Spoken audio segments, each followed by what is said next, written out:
Yes, ma'am. I'm wondering, as far as free energy goes, is there groundwork being laid for people to come out with that kind of technology? I know my dad, for one, was given a technology, and he's had his life threatened. And I know that there's a lot of people that are really brilliant, but there's not been a groundwork placed for them to be able to come out with this technology in a safe way, and also in a way that, I mean, these technologies are expensive. You know what I mean? Those things don't. So, is there a way for this to kind of? There is. There's a great question about the free energy, so-called 0 point. The groundwork has been laid. We've been laying it for 20 years. And if you go to our website, also look at a program I did. It was a 4-hour program similar to this on free energy and the history of it and what the strategy is to bring it out. Without going through 4 hours of material, which is already up on our site, on our YouTube channel, it's youtube.com/S-disclosure, S as in serious, but S-disclosure. By the way, this movie, Sirius, is up there. It's had about 1 million views now. They're quite interesting, yeah. And last year it was the #1 documentary on Netflix. But what I would say is that if someone actually has something like that operational, they need to get hold of me immediately. But they need to be prepared to dump it on the internet, no holds barred. Forget patenting, forget intellectual property, forget secrecy. All those are traps in the system to keep it from coming out. Moreover, don't sit on it. Okay, so the people who sit on these technologies and don't have a few 100 million people know about it are going to be dead. The people who sit on it and don't put it out open source are going to either have it bought out and black shelved, put on a black shelf, or they're going to end up disappearing.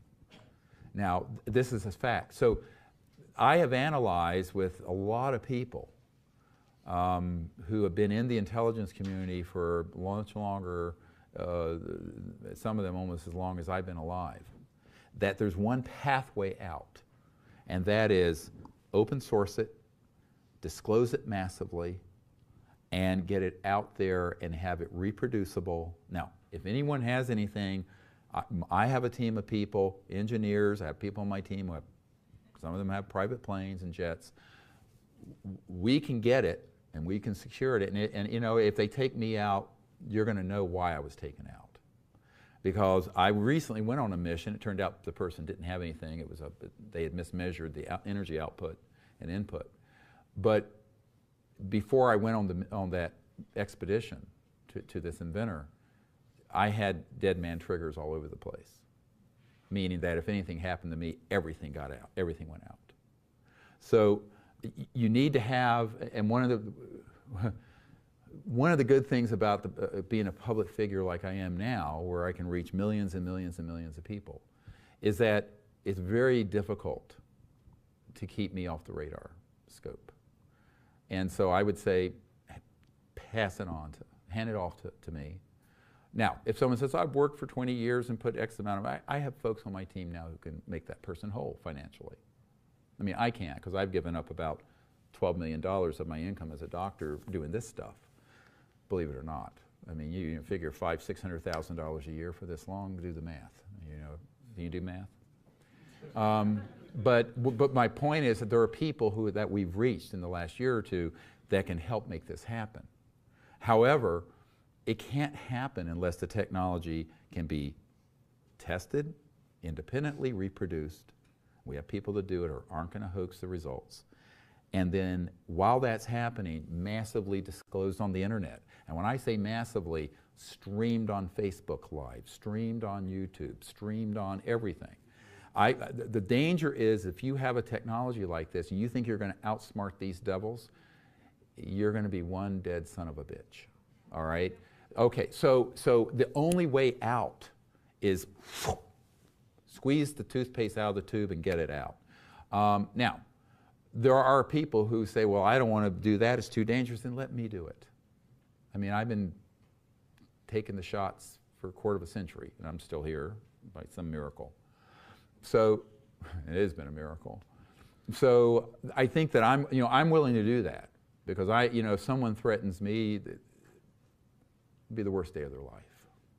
I'm not going to go any further than that. But there are interests that do not want this project to fail. But I can't do it. I mean, I'm a doctor. I'm not an electrical engineer, mechanical engineer. But if someone has something operational and plans that make it reproducible, and it can be independently vetted, i.e. the scientific method, and they will allow us to massively disclose it and be honest with you, get out of the way. It's like when code blue, you're going to have to defibrillate someone with 360 joules of electricity, and if you're touching that body, you get electrocuted. Zap. People need to get clear, unless they want to be in that arena. But it is the very big league of taking on the worst special interests who want to stop it. I'm willing to do it. I've been willing to do it for decades. Unfortunately, my group has never taken clear possession of something that we're allowed to disclose. I've seen technologies, and we've tested some, but the people want to play spy versus spy, and I'm going to keep it quiet and proprietary, and I'm going to outfox the intelligence community by dividing the technology into 100 patents we'll never know. I said, by the time you have the thought about what you're going to do, these devils have technologies that have pulled that thought out of your consciousness. And I am not exaggerating. If you think you're going to outfox those people, that is a fool's errand. So listen to me carefully when I say this. The only way that these technologies are going to come out is to get out of the paradigm of worrying about monetization and productization and capitalizing on it at the first stage of it. Now, down the road, my proposal, I have a proposal that I've written called the New Earth Energy Incubator. And what that is like Google has an incubator fund, and other people do, where you put resources in and you create these technologies, but you do it like GitHub. Everybody know what GitHub is? It's a software engineering, and it's open source, and it's just shared. It's not proprietary. But it's become actually incredibly successful. So there is a way to do this where we do it open source, multiple points of collaboration, and you take something that is a level 1 free energy system and move it to a level 500 in 12 months by open source and collaboration. That could happen, but someone has to be willing to understand why this strategy exists. It isn't that I'm trying to rob anyone of their hard work. It's because I'm trying to save their life. And I'll give you an example. The Orion project, which is an energy division of my operation, you can see on our website, we were bidding with a group, we didn't know who they were, to get the Stan Meyer, the water-fueled car.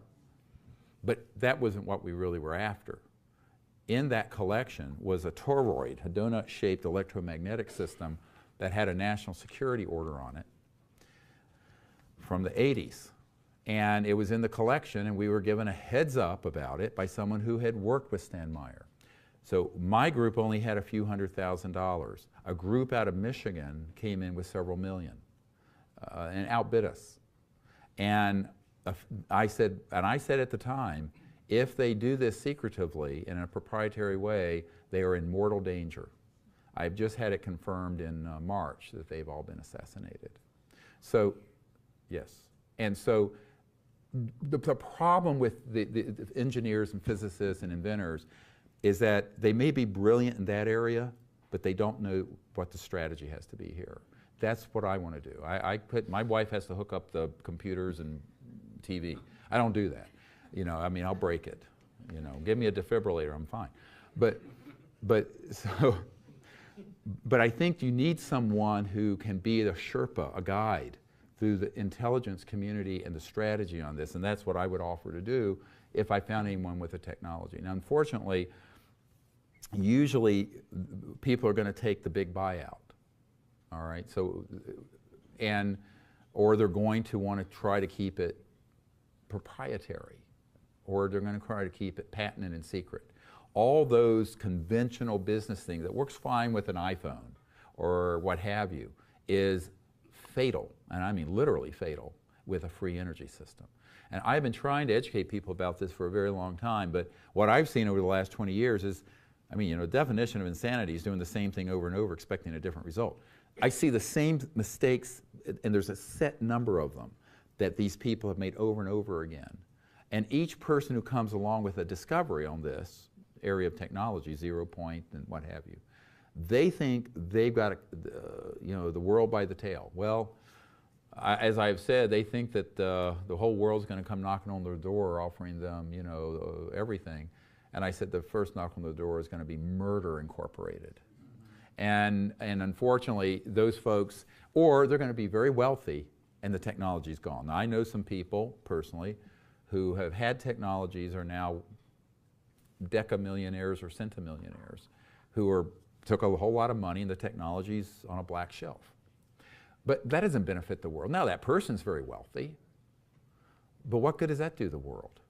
Now, I think we have to think, again, how do we develop a strategy that accounts for the reality of the world we live in, not the world we'd like it to be. The world we live in have people who are vicious at wanting to suppress this technology, and they will do everything in their means to see it is kept out of the public domain. Therefore, the only way to get it out to benefit the human race initially is to not worry about the money part of it. Now, if the person really has a lot of assets tied up in its development, I'm not going to mention any names, but I can tell you on my speed dial list are people who could make those people whole financially. But hand it off to us, ain't going to go into a black hole with me. It's going to be on the internet as soon as I have the proof that it works. And maybe before, although I don't want to have egg on my face. I've had egg on my face before. But so any of you who know someone with a system like this, have them contact me and we will liberate it for the people of Earth. Let's see, it's getting a little late, but I'll take one more question. Yes, from this young lady. I have one question. It's connected, but it's yeah. Anyway, so you talked about like projected images and holograms and etc. Mm-hmm. What are your thoughts about plant medicine, like ayahuasca, as far as like for that for example, as far as like healing the people and uniting people and getting people to this level of to this heart frequency that that we need to get to the next step. And what are your thoughts about that? And she's asking about plant medicine and specifically ayahuasca. My own view of it is that I think there are, and I'm very non-judgmental about any of these issues. I'm a Vedanta, Vedic person. So Sanskrit and the Vedas and consciousness being developed through meditative techniques, I find a safer, faster, and more permanent way of reaching those states of consciousness. Now, there are native peoples around the world that have had plant substances that have facilitated. My worry about it in our current culture is that it becomes a point of someone needing to do it more than once or twice as having an epiphany. And we're famous in the West for then abusing the substance instead of using it. So what I would say is that if we had the restraint and the wisdom of the ancient people, I think probably some of those could have a role. I'm not saying it doesn't have a role for some people now, because everyone has to make an individual choice. My own path on this, in terms of the development of human consciousness and healing, is to understand the primacy of consciousness, experience it, and use sort of your innate abilities without any sort of outside sources. Now, that's just my own perspective. It's worked for me, and it works for my people I train for contact and remote viewing experiences. And I think that in the long run, it may, for some people, be more arduous and require more self-discipline, but it has, in the long run, a more lasting effect over time. So that's just my own perspective about it. But on the other hand, I don't judge in a negative way at all people who might, want to try different things to, and by the way, as a physician, in terms of medical marijuana and things like that, I think it's ridiculous. It's illegal. I mean, there are a lot of things that are illegal that are ridiculous that they're illegal, and I'll go on the record there. You know, I had to have surgery about 11 months ago for something, and the surgeon wrote me for 60 Percocets. I took one, it made me so sick, and all I could say is, you know, where can I find some, of course, in Virginia, you go to prison, and they're watching me like a hawk, so I can't do anything. But, you know, there are certain things that our society is so stupid. Well, you know, I was set up to be put in prison for 3 years by the jackbooted fascists in the National Park Service. I took a group to meditate and pray on a beach in North Carolina. We got permits to be there at night. The person who gave the permits worked for the permitting office until a month before she came out with us. But her best friend was the chief ranger. They set us up. The federal justice system tried to put me in prison for 3 years for meditating for universal peace on a beach. True story. I had to go to federal court, pay a $5,000 fine, and I stand before you a convict with a misdemeanor for having had a group of a few people sitting on a beach praying and meditating.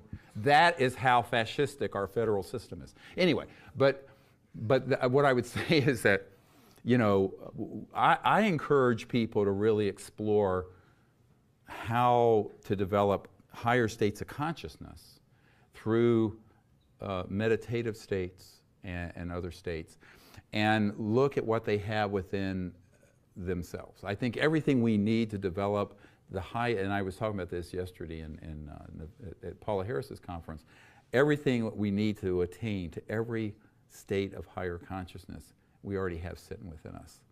It's all in us, hardware, software. And it's all about the practicing of the techniques. So I would encourage people to do that. One last question, and then that'll be it.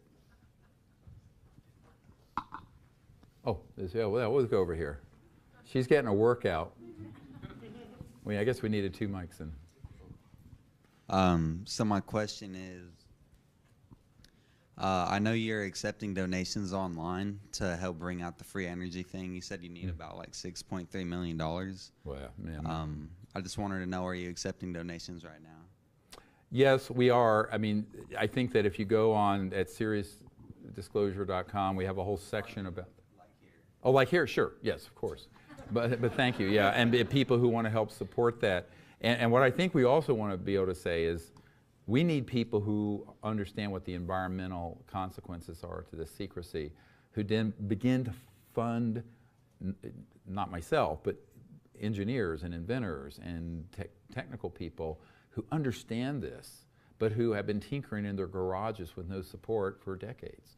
I think that it's really something that has to get some serious institutional support behind it, and the public could do it. I think that we could even crowdfund it if we just had a prototype that put out 100 watts that was provable and open source. Because, you know, this movie, Unacknowledged, is now the second highest funded documentary in history. Someone came out with a smart water cooler that we raised $10 million for. I don't see why, if we had, it was a beer cooler or something that had like a smartphone for beer guys, you know, going to the stadium. But I think that if we had even one proof of principle prototype that we could disclose openly, we could then open source or crowdsource the funding for it. But I also know that there are people who get behind it. In the meanwhile, we need support to do, if someone doesn't come forward with something operational that they'll let go forward, we need to find people who will support basic science R&D. And it isn't happening at universities, and it's not happening in corporations, because as soon as someone starts on that path, I know some universities and others have, they get shut down. So this is why it has to be done with the whole world watching. My view of it, if this was a laboratory and you had people in there, all the work at all the workstations would be streamed online live. The results would be released live in real time, but the actual work would be. So that there would be, see, this idea is very, you couldn't have done this 10 years ago. Now you can do it. So that, how do they shut that down? All right? And now you'd have to have some good internet security. But you do this because then if you have millions and millions of people begin to see this process, Not only do they learn it in real time and begin to replicate it all over the world, so the cat's out of the bag, but you have the security umbrella of millions of people knowing, so that if these devils come in, they're caught red-handed shutting it down. And then people will march in the streets and say no more. So the technology didn't exist to do this 10 years ago. It does now. So that's what I'd like to see us organize on the technology front. Thank you very much. Well, look, I'd like to thank everyone for tuning in and being here. Appreciate it.